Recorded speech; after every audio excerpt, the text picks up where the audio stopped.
آج 40 نووی کی جو حدیث ہم پڑھ رہے ہیں اس میں غصے کی ممانعت ہے، شدت کے ساتھ، تکرار کے ساتھ۔ اس کے لیے تمہیداً میں نے سورہ آل عمران کی 2 آیات آپ کو سنائی ہیں۔ وہاں ارشاد ہوتا ہے وَسَارِعُوا إِلَىٰ مَغْفِرَةٍ مِّن رَبِّكُمْ، اے مسلمانوں دوڑ لگا دو اور آگے سے آگے نکلنے کی کوشش کرو۔ مسارعت کے معنی ہوں گے تیز دوڑنے میں ایک دوسرے کے ساتھ مقابلہ کرتے ہوئے آگے نکلنے کی کوشش۔ سارعوا الی مغفرۃ من ربکم، اپنے رب کی مغفرت کی طرف دوڑو اور دوڑ میں مقابلہ کرو، ایک دوسرے سے آگے نکلنے کی کوشش کرو۔ وجنت، اور اس جنت کی طرف دوڑ لگاؤ، ارضها السماوات والارض، جس کا پھیلاؤ آسمانوں اور زمین جتنا ہے۔ اعدت للمتقین، وہ تیار کی گئی ہے، سجائی گئی ہے، اسے پورے اہتمام کے ساتھ تیار کیا گیا ہے اہل تقویٰ کے لیے۔ ان اہل تقویٰ کے کچھ اوصاف کیا ہیں؟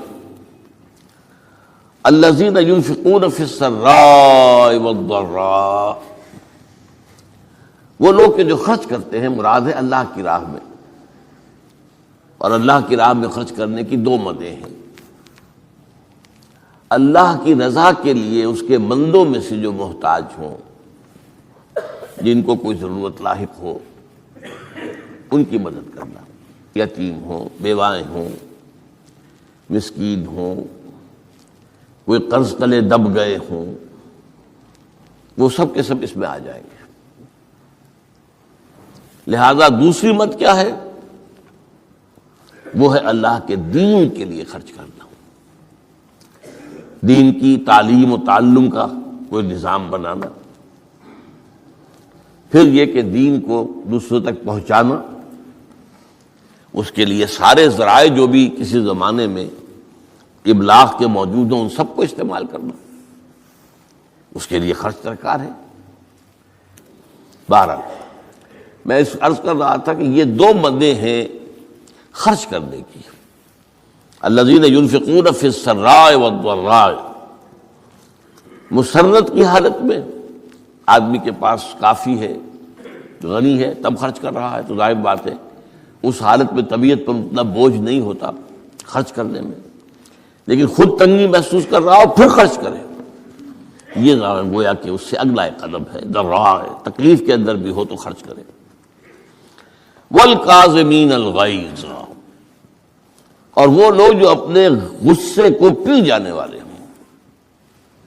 والعافین عن الناس، اور غصہ ظاہر بات ہے آتا ہے کسی شخص کی کسی غلطی پر، کسی خطا پر، یا وہ اس نے آپ کے ساتھ کوئی زیادتی کی ہے، تبھی تو غصہ آئے گا نا۔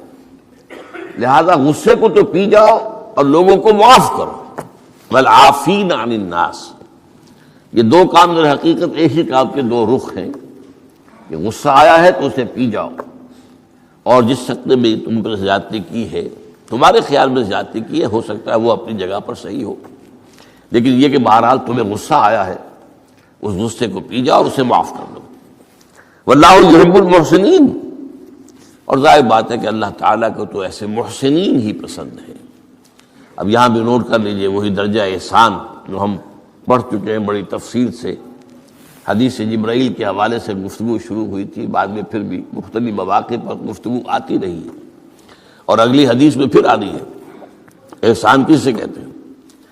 تو اللہ تعالیٰ کو ایسے محسن جو اپنے اس دین کو خوبصورت بنا لے، دین ان کا جو ہے اور دینی زندگی ان کی جو ہے وہ دل کو لبھانے والی ہو، وہ لوگوں کو پسند آنے والی ہو، بلکہ یہ کہ اس کے اندر جو ہے وہ حسن جو ہے دل آویزی پیدا ہو جائے۔ اس آیت کے حوالے سے میں آج پھر حدیث آپ کو سنا رہا ہوں۔ اس کے راوی حضرت ابو ہریرہ ہے رضی اللہ تعالی عنہ، انہوں نے ذکر کیا ہے اور اس کی روایت جو ہے امام بخاری نے کی ہے رحمہ اللہ، ان رجلا قال للنبی صلی اللہ علیہ وسلم، ایک شخص نے حضور صلی اللہ علیہ وسلم سے عرض کیا، اوصنی، حضور مجھے کچھ وصیت فرمائیے۔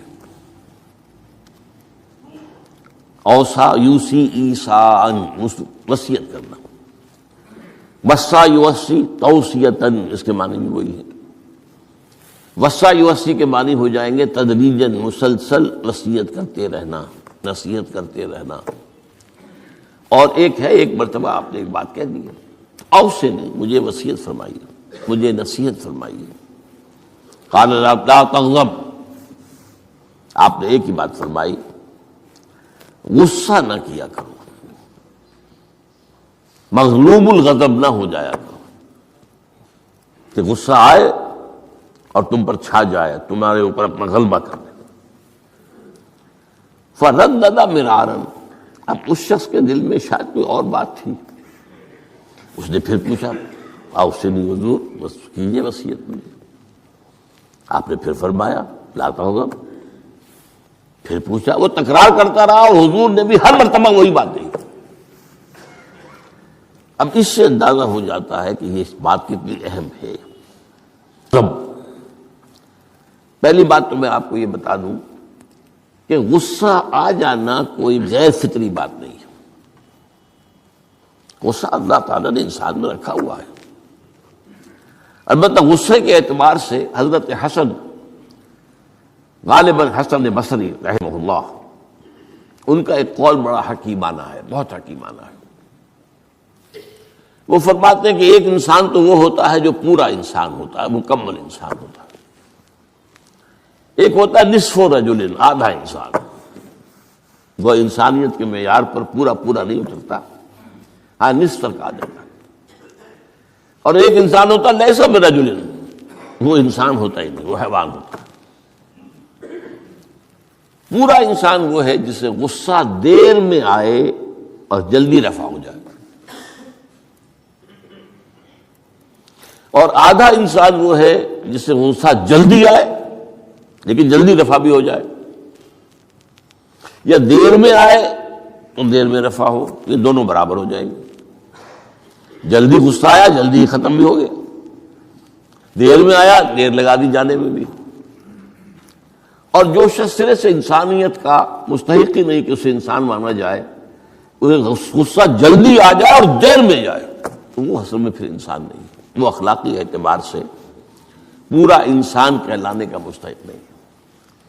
تو غضب کے اعتبار سے یہ تین درجے جو ہیں وہ سامنے رہنے چاہیے۔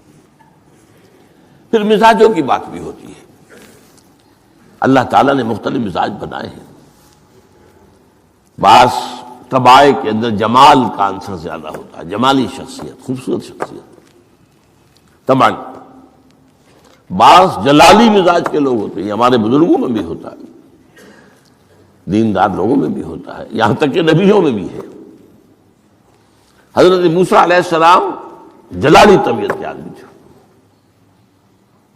آپ کو معلوم ہے ان کے واقعات تو ہمارے سامنے ہیں جو قرآن میں موجود ہیں، کہ ایک قبطی کا اور ایک اسرائیلی کا جھگڑا ہو رہا تھا، اس اسرائیلی نے مدد مانگی تو حضرت موسیٰ نے ایک مکہ لگایا ہے اس قبطی کو اور اس کی جان نکال دی۔ تو ان کے غضب کا، ان کی جلالی طبیعت کا یہ حال ہے۔ اور اس کا سب سے بڑا نقشہ جو قرآن مجید میں آتا ہے کہ جب اللہ تعالیٰ نے جب ہجرت ہو گئی اور مصر سے حضرت موسیٰ علیہ السلام اپنی قوم کو لے کر، بنی اسرائیل کو لے کر نکل آئے، دریا یا سمندر بھی اللہ نے پار کرا دیا، سمندر کو یا دریا کو پھاڑ کر، اس کے بعد وہ مرحلہ آیا کہ انہیں اب شریعت دی جائے، اس لیے کہ اصل میں ہجرت کے بعد پھر شریعت آتی ہے۔ ہجرت سے پہلے کا وقت جو ہے وہ تو ایک کشاکش کے اندر گزرتا ہے، جیسے کہ 12 برس حضور کے مکے میں ہے، ایک کشاکش ہے جسے ہم عام طور پر کشمکش کہہ دیتے ہیں، ایک سٹرگل ہے، اس میں مصیبتیں ہیں، تکلیفیں ہیں، ماریں کھائی جا رہی ہیں وغیرہ وغیرہ۔ تو ابھی کسی تفصیلی شریعت کے لیے جانے کا موقع نہیں تھا۔ نماز بھی جا کر 5 وقتہ جو ہے وہ سن 1190 میں فرض ہوئی ہے، یعنی آپ سمجھئے کہ ہجرت سے 1-1.5 سال پہلے۔ اس کے علاوہ زکوٰۃ کا کوئی نظام ابھی باقاعدہ کہ یہ اتنے میں سے اتنا کوئی نہیں۔ ہاں عام طور پر لفظ زکوٰۃ استعمال ہوا ہے، اپنے مال کو پاک کرو، پاک کرتے رہا کرو، مال میں سے صدقہ خیرات نکالتے رہا کرو، اس سے وہ مال پاک ہو جاتا ہے۔ تو اسی طریقے سے جو ہجرت آئی حضور پر، جو ہجرت کے بعد شریعت نازل ہوئی مدینہ منورہ میں، اور دورہ ترجمہ قرآن میں یہ بات واضح میں کر دیا کرتا ہوں کہ اس شریعت کا بلو پرنٹ جو ہے، یہ لفظ آپ میں سے بہت سے حضرات جانتے ہوں گے، کوئی عمارت بنانی ہو تو اس کا جو نقشہ بنتا ہے پہلا وہ ایک نیلے کاغذ پر بنتا ہے، بلو پرنٹ۔ تو بلو پرنٹ جو ہے اس شریعت محمدی علی صاحب الصلاۃ والسلام کا، وہ سورہ بقرہ میں تیار ہو گیا۔ پھر اس میں جو تفاصیل کے اور پورے جو خد و خال آئے ہیں وہ پھر سورہ نساء اور سورہ مائدہ اس کی تکمیل کی صورت۔ بہرحال جب حضرت موسیٰ کو اب اللہ تعالیٰ نے طلب کیا 40 دن کے لیے کوہ طور پر، اس کو ہم چلہ بھی کہہ سکتے ہیں، 40 روز کی اللہ تعالیٰ نے ان سے ریاضت کروائی، مشقت، روزہ اور یہ کہ عبادت اور ذکر الہی۔ اس کے بعد انہیں اللہ نے تورات عطا فرما دی۔ اس میں آپ کو یاد آ جانا چاہیے حضور سے بھی قرآن مجید کے نزول سے قبل اسی طرح کا معاملہ غار حرا میں آپ کی جو خلوت گزینی ہوتی تھی، اور وہاں پر جو بھی آپ اب کیا عبادات کرتے تھے یہ ہمیں معلوم نہیں ہے، لیکن یہ ہے کہ عام طور پر جو محدثین نے کہا ہے کان صفت تعبدہ فی غار حرا التفکر والاعتبار، غور و فکر کرتے تھے کہ یہ کائنات کیا ہے، کیا اس کا نظام ہے، یہ معاشرہ ہمارا کدھر جا رہا ہے، یہ خرابیاں کیوں بڑھ رہی ہیں، یہ کیوں انسان کا خون کرتا ہے، یہ کیا بات ہے، یہ کیا وجہ ہے کہ کچھ لوگ بھوکے مر رہے ہیں اور کچھ لوگ جو ہے ان کے پاس بہت دولت جمع ہو گئی۔ یہ غور و فکر جو ہے تو یہ آپ کا رہا ہے بہرحال، لیکن یہ کہ تخلیہ اور غار میں آپ کا قیام یہ اپنی جگہ پر ثابت ہے۔ تو اسی طریقے سے وہاں 40 دن کا معاملہ ہوا حضرت موسیٰ علیہ السلام کے ساتھ۔ اس کے بعد الواح دے دی گئیں، جو پتھر کی تختیاں تھیں، ان کے اوپر جو احکام 10 ہیں، دی 10 کمانڈمنٹس، جو بنیاد ہیں۔ جیسے میں نے کہا کہ سورہ بقرہ جو ہے شریعت محمدی کی اساس ہے، تو شریعت موسوی کی اساس وہ 10 کمانڈمنٹس ہیں جو کہ پتھر کی سلوں پر لکھی ہوئی دی گئی ہیں حضرت موسیٰ علیہ السلام کو کوہ طور پر۔ اب پیچھے کیا ہوا؟ حضرت موسیٰ کی اس غیر حاضری میں سامری کو موقع مل گیا، اس نے گمراہ کرنے کے لیے ایک شعبدہ دکھایا، اور وہ شعبدہ کیا تھا؟ آل فرعون کے جو زیور وغیرہ ہوتے تھے ان لوگوں کے، وہ ان بنی اسرائیل کے لوگوں کے پاس امانت رکھا کرتے تھے، یعنی انہیں بھی اندازہ یہ تھا یہ اسرائیلی جو ہیں یہ بددیانت نہیں ہے، یہ جو ہے اس کے اندر جو ہے نہیں کریں گے کوئی خیانت، خائن نہیں۔ بہرحال چونکہ حضرت ابراہیم کی اولاد تھے، حضرت یعقوب کی اولاد تھے، تو چاہے اور ان میں خرابیاں آ گئی ہوں گی، لیکن یہ کہ یہ اندازہ انہیں تھا کہ یہ امین لوگ ہوتے ہیں، تو ان کے پاس امانت رکھی ہوئی تھی۔ جب وہ نکلے وہاں سے وہ ساری چیزیں بھی ساتھ لے کر آ گئے۔ اس کو کہا اس نے سامری نے کہ یہ پھینک دو، یہ تو نجس ہے، تمہارے لیے جائز نہیں۔ اس حد تک تو بات ٹھیک ہوئی۔ پھر ان کو پگھلا کر اور ایک بچڑے کی شکل بنا لی، اور اس کے اندر ایسا کچھ میکینزم رکھا کہ اس میں سے ہوا گزرتی تھی، اندر سے کھوکھلا تھا، تو آواز ایسی آتی تھی جیسے کہ بچڑا ڈکرا رہا ہو۔ انہوں نے کہا یہ ہے تمہارا خدا۔ یہ موسیٰ کو تو مغالطہ لگا ہے، کس غلطی فہمی کے اندر وہ پڑ گئے ہیں، کہاں گئے ہیں، کس خدا کے پاس گئے ہیں، یہ خدا تو یہ ہے تمہارا خدا، اسے پوجو۔ بہرحال وہاں کچھ لوگ جو ہے کافی بڑی تعداد میں لوگوں نے پرستی شروع کر دی۔ اب جب اللہ نے بتایا اے موسیٰ تمہاری قوم پیچھے فتنے میں پڑ چکی ہے، اور اس کی بھی ایک عجیب بات ہے، اس بتائی دوں آپ کو کہ حضرت موسیٰ کے لیے جو اللہ نے وقت معین کیا تھا کوہ طور پر آنے کا، آپ اس وقت مقرر سے پہلے پہنچ گئے۔ شوق اللہ نے ایکسپلینیشن کال کی، یہ سورہ طٰہٰ میں موجود ہے۔ ما عجلک عن قومک یا موسیٰ، موسیٰ یہ تم اپنی قوم کو چھوڑ کر جلدی کیوں آ گئے؟ ابھی تو وہ وقت معین نہیں آیا، کیوں آ گئے؟ اب حضرت موسیٰ تعجب سے کہتے ہیں کہ مجھے تو شاباش ملنی چاہیے تھی کہ تو میرا شوق دیکھ، میرا اشتیاق دیکھ، اور الٹی جو ہے ایکسپلینیشن کال کرنی پڑ رہی ہے۔ قال عجلت الیک ربی لترضی، پروردگار میں تو جلدی کر کے آیا اس لیے تو راضی ہو جائے، یہ تیرے طلب کرنے پر میں وقت معین سے بھی پہلے پہنچ گیا ہوں۔ فرمایا نہیں، یہ اجرت جو ہے یہ ایسی خطا ہے تمہاری کہ تم نے در حقیقت جو یہ غلطی کی ہے اس کی وجہ سے سامری کو موقع مل گیا ہے کہ اس نے تمہاری قوم کو اضلهم السامری، سامری نے گمراہ کر دیا۔ یہ خبر پا کر اب حضرت موسیٰ علیہ السلام جب آئے ہیں واپس اپنی قوم، اس کے لیے جو الفاظ آئے ہیں یہ سورہ اعراف کے اندر ہے، فلما رجع موسیٰ الی قومہ غضبان آسفا۔ یہ غضبان، یہ غضب کی ایک انتہائی شکل ہے۔ اس وزن پر عربی زبان میں جو الفاظ آتے ہیں وہ کسی شے کی شدت کو ظاہر کرتے ہیں۔ انا جوعان، میں بھوک سے مرا جا رہا ہوں۔ انا عطشان، میں پیاس سے مرا جا رہا ہوں۔ اسی طرح رحمان، جس میں رحم جو ہے وہ ٹھاٹھے مارتے سمندر کے مانند ہے۔ تو اس وزن پر جو الفاظ آتے ہیں اسی وجہ سے غضبان، تو میں کہہ رہا تھا یہ ہے جلالی طبیعت حضرت موسیٰ علیہ السلام کی، کہ انہیں جب یہ اندازہ ہوا کہ میری قوم کے کچھ لوگ جو ہیں وہ اس طریقے سے گمراہ ہو گئے، مشرک ہو گئے، وہ شرک بھی جلی شرک، خفی شرک نہیں، باقاعدہ ایک پرستش جو ہے ہو رہی ہے ایک بشرے کی، اسے خدا مانا جا رہا ہے۔ اسفا، بہت ہی متاسف، ابھی دو الفاظ آ گئے، غضبان اسفا، ایک جانب غضبناک اور دوسری طرف انتہائی افسوس اور رنج کی کیفیت۔ چنانچہ وہاں آ کر جو الفاظ قرآن مجید میں آئے ہیں اسی جلالی طبیعت کا مظہر، وَأَلْقَى الْأَلْوَاحَ، وہ جو لے کر آئے تھے تخفیہ وہ تو آپ نے ڈال دی، وَأَخَذَ مِرَاسِ أَخِيهِ يَجُرُّهُ إِلَيْهِ، اپنے بھائی حضرت ہارون کا سر پکڑ کر، بلکہ داڑھی کے بعد پکڑ کر اور پیشانی کے بعد پکڑ کر گھسیٹا، یہ تم نے کیا کیا؟ میں تمہیں خلیفہ بنا کر گیا تھا یہاں، تمہارے ہوتے ہوئے اور یہ کام ہو گیا، تم کیوں نہ میرے پیچھے آ گئے مجھے بتانے کے لیے؟ بہرحال چونکہ خلیفہ بنا کر گئے تھے، انہیں رہنا تو وہاں تھا، لیکن انہوں نے کہا کہ مجھے اندیشہ یہ ہوا کہ آپ یہ کہیں گے کہ تم نے بنی اسرائیل میں تفرقہ پیدا کر دیا، اس لیے میں نے برداشت کیا، کیا کر روکتا رہا میں، لیکن یہ کہ میں نے ان کے درمیان جو ہے کوئی بہت بڑا قدم نہیں اٹھایا۔ لیکن بہرحال اس کے بعد جو قدم اٹھایا گیا وہاں پر وہ فیصلہ کیا گیا کہ 12 قبیلوں میں سے ہر قبیلے کے جتنے لوگوں نے یہ شرک کیا ہے اسی قبیلے کے لوگ جو توحید پر قائم رہے ہیں وہ اپنے بھائیوں کو قتل کریں اور ذبح کریں۔ تو تورات کی روایت کے مطابق 70,000 یہودی قتل ہوا،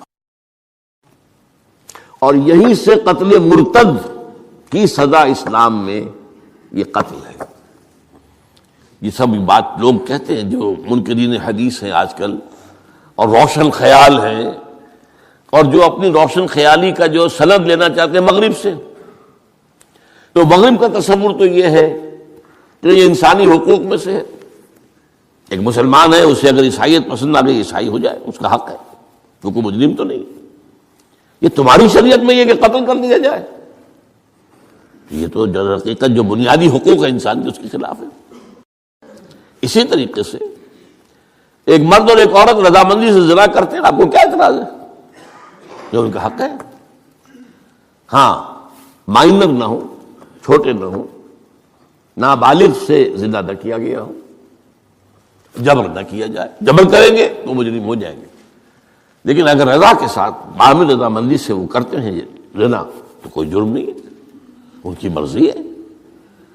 تو یہ سارا تصور جو ہے حقوق انسانی کا جس طرح کا ایک مبالغہ آمیز تصور دنیا میں ہو گیا ہے، اس کی روح سے ہمارے ہاں بھی جو لوگ ہیں جو انہی کو ماڈل بنا رہے ہیں اب، تو وہ کہتے ہیں کہ جناب قرآن میں کہاں ہے مرتد کی سزا، اس طرح قرآن میں کہاں رجم کی سزا؟ تو یہ جان لیجئے کہ یہ دونوں سزائیں حضور نے اپنی سنت کے ذریعے سے نافذ کی ہیں، لیکن اخذ کی ہیں تورات سے۔ ظاہر بات ہے کہ حضور سے پہلے جو شریعت موسوی تھی وہ لاگو تھی. یہودیوں کے لیے شریعت موسوی تھی، آج تک بھی ہے. عیسائیوں کے لیے بھی حضرت مسیح یہی کہہ کر گئے تھے کہ یہ نہ سمجھنا کہ شریعت موسوی کو ختم کرنے آیا ہوں میں. Law of Moses, don't think I have come to destroy law. This law of Moses will be applicable to you. وہ تو سینٹ پال نے ختم کیا ہے. اور آج کی عیسائیت جو ہے یہ عجیب مذہب ہے جس میں کوئی قانون نہیں. لیکن یہ کہ اسلام میں بہرحال انسانی حقوق کے بھی حدود ہیں، ان حدود کے اندر انسانی حقوق ہوں گے. ہاں اگر آپ مسلمان ہیں اور آپ کو کوئی اور پسند آ گیا، آپ مسلمان ملک کو چھوڑ دیجیے، دارالاسلام کو چھوڑ دیجیے، بات چل جائے گی. لیکن یہ ہے کہ دارالاسلام میں رہتے ہوئے آپ کو اختیار نہیں ہے.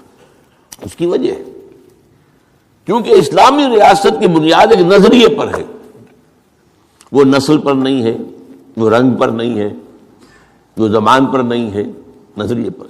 نظریے کو کمزور کر دینے والی شے یہ ہے کہ لوگ سازش کر کے ایک وقت میں ایمان لائیں اور پھر مرتد ہو جائیں تاکہ اسلام کی ہوا اکھڑ جائے.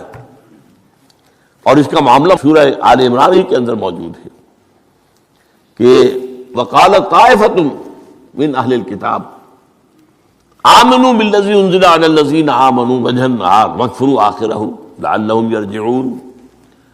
دیکھو بھائی یہ جو بڑی دھاک بیٹھ گئی ہے اسلام کی اور ایمان کی. جو شخص ایمان لے آتا ہے چاہے اسے انگاروں پر ڈال دیا جائے وہ ایمان کو نہیں چھوڑتا. تو یہ ایک ساکھ ہو گئی، تو ایک گڈ ول ہے ایمان کی، ایک ساکھ. جو چاہو کر لو، اس کو قتل کر دیا. ابو جہل نے حضرت سمیہ اور حضرت یاسر رضی اللہ تعالیٰ عنہما دونوں کو قتل کر دیا. انہوں نے کلمہ کفر زبان سے نکالنا پسند نہیں کیا، حالانکہ اجازت ہے جان بچانے کے لیے. ایمان دل میں قائم رہے، زبان سے کلمہ کفر کہہ دیا جائے صرف جان بچانے کے لیے جائز ہے، اجازت ہے. چنانچہ حضرت سمیہ اور حضرت یاسر کے بیٹے عمار نے جان بچانے کے لیے کلمہ کفر کہا اور پھر ان پر شدید پشیمانی طاری ہوئی. لیکن حضور نے انہیں اطمینان دلایا کہ نہیں، اس کی بھی اجازت ہے. باقی جو مقام تمہارے والدین نے حاصل کیا وہ تو بہت مقام ہے، لیکن وہ عظیمت اپنی جگہ، یہ رخصت بھی اپنی جگہ، دین کا ایک حصہ ہے. بہرحال سازش کیا کی؟ آمنوا بالذی انزل علی الذین آمنوا وجہ النہار. ایسے کرو کہ صبح کے وقت تو ایمان لے آؤ، اے لوگو، اے مسلمانوں، جو کتاب تم پر نازل ہوئی ہم بھی ایمان لاتے ہیں، ہم بھی مومن ہو گئے. دن بھر رہو. اب اس میں یہ اضافے میرے ہیں، ذرا حضور کے قریب رہو، صحبت قریب سے، تاکہ لوگ دیکھ لیں یہ دن بھر حضور کی صحبت میں رہے ہیں، قریب رہے ہیں.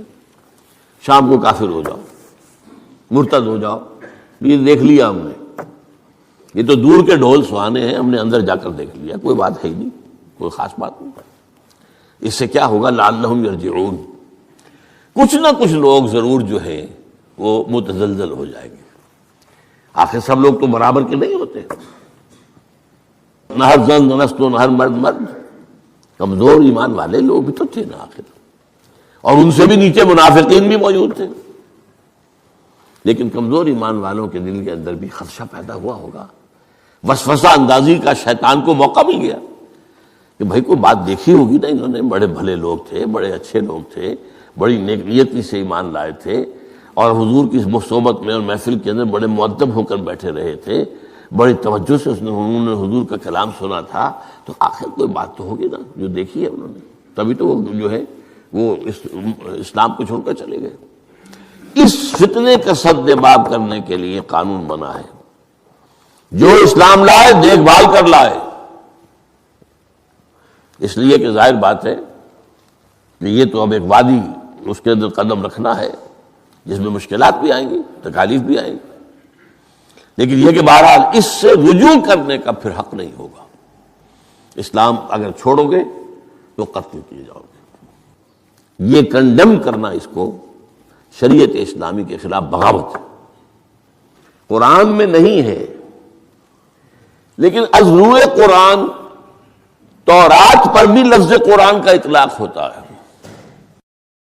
چنانچہ مکے کے کفار و مشرکین کا قول نقل ہوا ہے قالوا لن نؤمن بهذا القرآن والذی بین یدیہ، انہوں نے کہا نہ تو ہم اس قرآن پر ایمان لائیں گے جو محمد پیش کر رہے ہیں، اور نہ اس قرآن پر جو ان سے پہلے ہے۔ تو تورات کو بھی ایک معنی میں قرآن کا لفظ جو ہے اس کا اطلاق ہوتا ہے۔ تو حضور صلی اللہ علیہ وسلم نے یہ دو سزائیں جو ہیں، قتل مرتد اور رجم کی سزا بھی، ظاہر بات ہے قرآن میں نہیں ہے، ہم مانتے ہیں قرآن میں نہیں ہے، لیکن شریعت جو ہے وہ صرف قرآن پر مبنی نہیں ہے۔ بس یہ بات ایک اصول موٹی، شریعت کی دو بنیادیں مستحکم ہیں، مستقل ہیں، مستقل بذات ہیں، انڈیپینڈنٹ آف ایچ ادر، کتاب اللہ و سنت رسولہ صلی اللہ علیہ وسلم، اللہ کی کتاب اور اللہ کے رسول کی سنت، صرف قرآن نہیں ہے۔ یہ اہل قرآن جو بھی کہلاتے ہوں، جن کو منکرین حدیث کہنا چاہیے، جو یہ قرآن مجید کو ہی سمجھتے ہیں کہ بس یہی بہت کافی ہے، اس کی پھر تعبیریں جو کرتے ہیں، ان میں سے دو آدمی بھی نماز پر متفق نہیں، نماز کتنی ہوں گی، نماز ہے بھی کہ نہیں، صلاۃ کے معنی نماز ہے بھی کہ نہیں، نہیں متفق نہیں، کیسے ہوں گے؟ جو سنت رسول سے معین ہوا ہے، صلو کما رأیتمونی اصلی، نماز پڑھو جیسے مجھے دیکھتے ہو میں نماز پڑھتا ہوں، سارا معاملہ تو اس سے ہے۔ تو بہرحال اس اعتبار سے یہ جو میں نے آپ کو حضرت موسیٰ علیہ السلام کا معاملہ بتایا، تو اس میں میں ایک بات قائم کرنا چاہتا ہوں آپ کے ذہن میں، کہ غضب کب آتا ہے انسان کو، غصہ کب آتا ہے؟ کسی نہ کسی حمیت پر زد پڑتی ہے تو غصہ آتا ہے، یا تو حمیت ذات ہے، آپ نے محسوس کیا میری ذات کے اوپر جو ہے حملہ کیا گیا ہے، میری شہرت پر، میری عزت پر،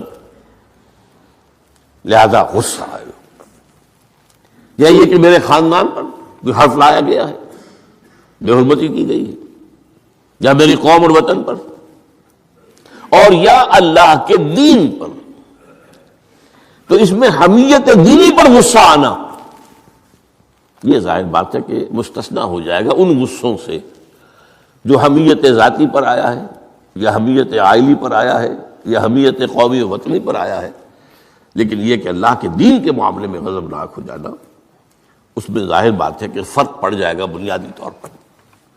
تو حضرت موسیٰ کا غصہ جو آیا ہے وہ اس پر آیا ہے کہ میری قوم، یہ وہ لوگ جنہوں نے 9 جو ہے معجزے وہ تو مصر کے اندر رہتے ہوئے دیکھے، وَلَقَدْ آتَيْنَا مُوسَىٰ 9 آیات بینات، سورہ بنی اسرائیل میں ہے 9 معجزے، شروع میں 2 تھے پھر آتے چلے گئے، اور پھر اتنے بڑے بڑے معجزے دیکھے، سب سے بڑا معجزہ سمندر کا پھٹ جانا، اور اسی سے رائے سینا کے اندر اس پڑاؤ جو ڈالا ہے کوہ طور پر، اس سے پہلے من و سلویٰ کا نزول ہوا ہوگا، ایک چٹان سے 12 جو ہے چشمے بھی پھوٹے ہیں، یہ سب کچھ دیکھا، تب حال یہ ہے اس کا۔ تو اس پر غصے کا آنا، غضبناک ہو جانا، یہ گویا کہ بالکل معقول ہے، قرین قیاس ہے۔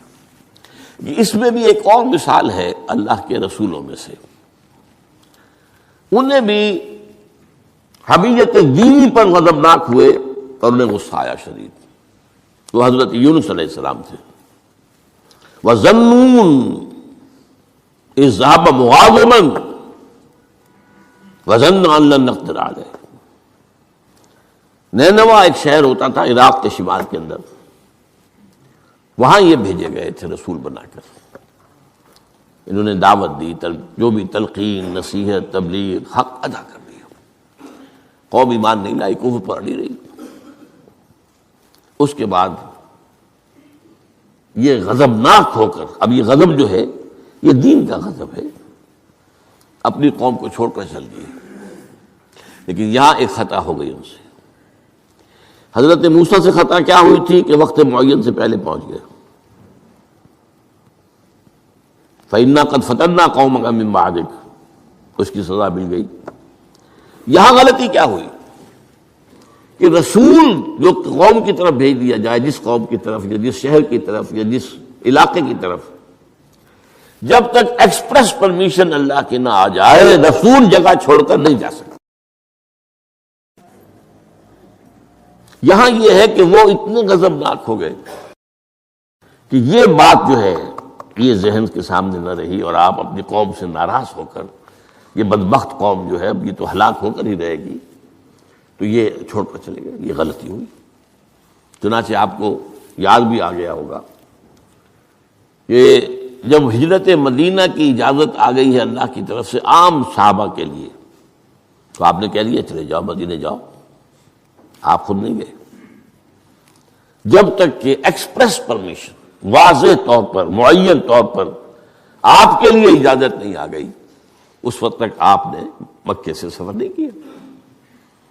حضرت یہ واقعہ سیرت کا مشہور واقعہ ہے، حضرت ابوبکر صدیق رضی اللہ تعالیٰ عنہ نے 2 اونٹنیاں تیار کی تھی کہ لمبا سفر ہے اور تیز جانا ہوگا، ہم جب جائیں گے تو ظاہر بات ہے پیچھا کیا جائے گا، تعاقب ہوگا، تو اچھی فربا اونٹنیاں ہوں، تو انہیں خوب کھلا پلا کر تیار کیا تھا اور حضور کو بتایا نہیں تھا۔ اب منتظر تھے حضور کیا اجازت آ گئی؟ نہیں ابھی نہیں آئی۔ پھر پوچھا اجازت آئی؟ حضور نہیں آئی۔ اب حضرت عائشہ فرماتی ہیں اور نکاح میں آ چکی تھی حضور کے، لیکن تھی ظاہر بات ہے کہ 6 سال کی عمر میں نکاح ہو گیا تھا، 9 سال کی عمر میں وداعی ہوئی ہے بعد میں مدینے میں جا کے۔ تو ان کی روایت ہے کہ ہم نے دیکھا کہ دوپہر کے وقت حضور چلے آ رہے، تشریف لا رہے۔ اب یہ بات بڑی غیر معمولی تھی، عرب میں یہ جو وقت ہے قیلولے کا، ظہر اور عصر کے درمیان، اس میں بازار بھی بند ہو جاتے ہیں، آفیسز بند ہو جاتے ہیں، اور یہ کہ کسی کے گھر آنا جانا، اللہ یہ کہ آپ کو کھانے پر بلایا ہو دوپہر کے بعد دوسری ہے، ایک آنا جانا نہیں ہوتا، وزٹ نہیں ہوتی۔ تو بڑے حیران ہوئے ہم، تو حضور نے اپنا ذرا چہرہ وغیرہ چھپایا ہوا بھی ہے اپنے رومال میں، تشریف لائے اور آ کر کہا کہ میں اندر آنا چاہتا ہوں۔ حضرت ابو تشریف لائیے، یہ تو آپ کی اب ظاہر بات ہے حضرت عائشہ سے نکاح تو ہو چکا تھا، وہ تو اب محرم تھی، یہاں کوئی نامحرم نہیں ہے، آپ آئیے۔ آ کر آپ نے کہا کہ ابو بکر اجازت آ گئی ہے۔ اب حضرت ابو بکر کی خوشی کا ٹھکانہ نہیں تھا، دل میں سوچتے تھے کہ اب مجھے شاباش ملے گی۔ عرض کیا حضور میں نے 2 اونٹنیاں تیار کر رکھی ہیں، خوب کھلا پلا کر فرما کیا ہے، تیار کیا ہے۔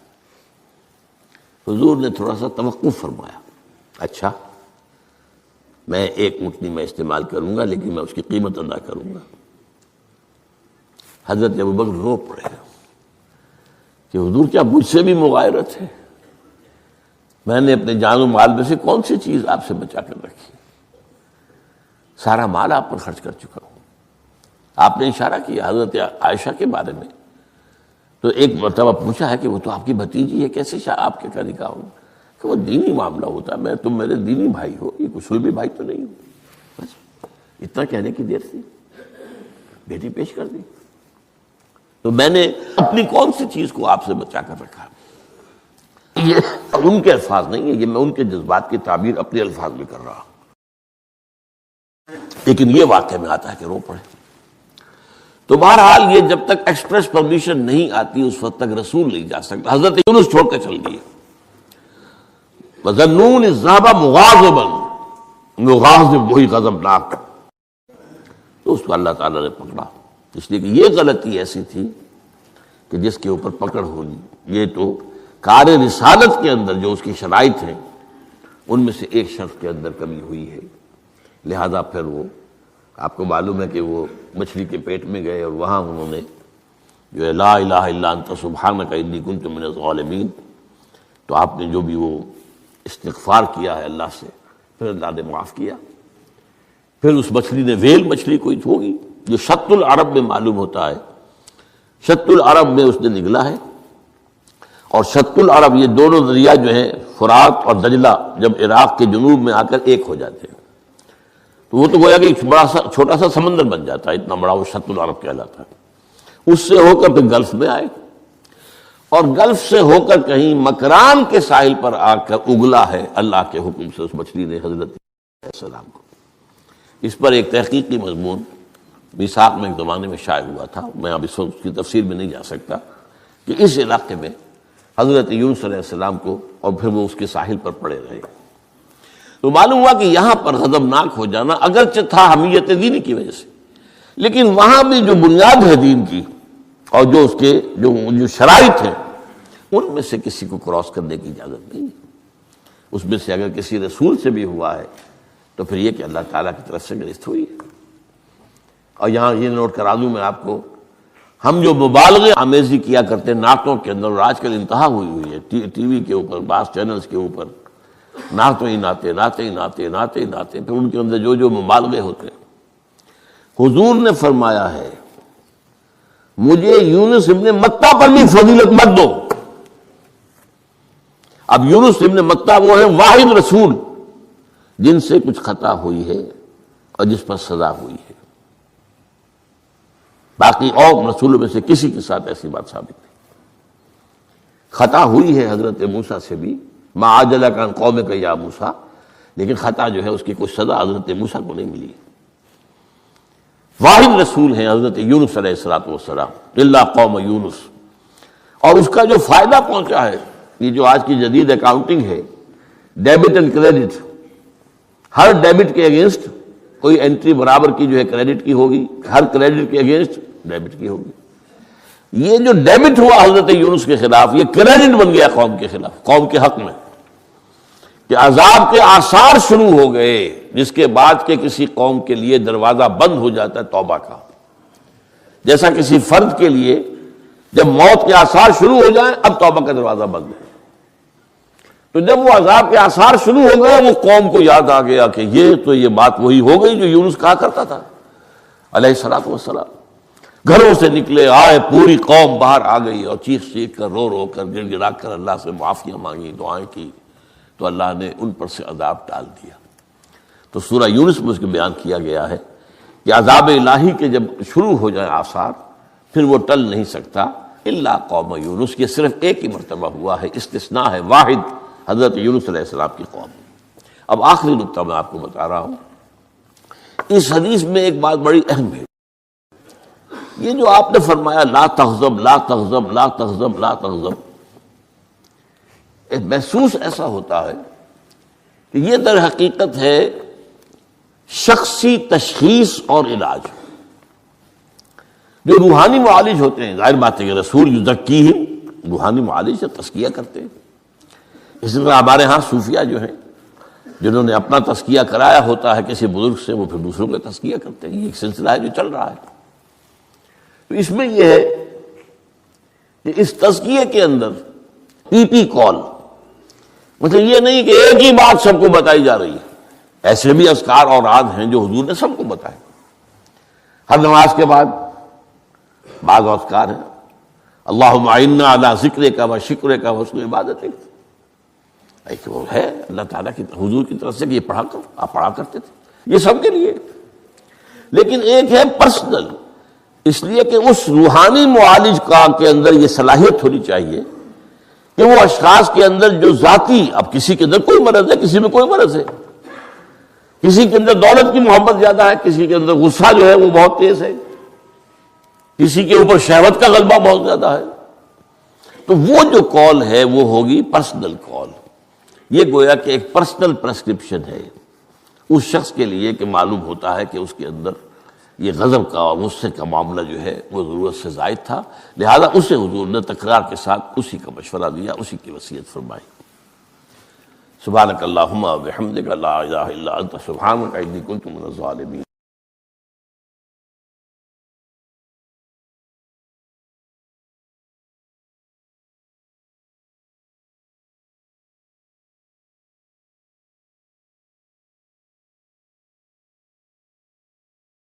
پہلا رب نو یار دا شوق ہویا،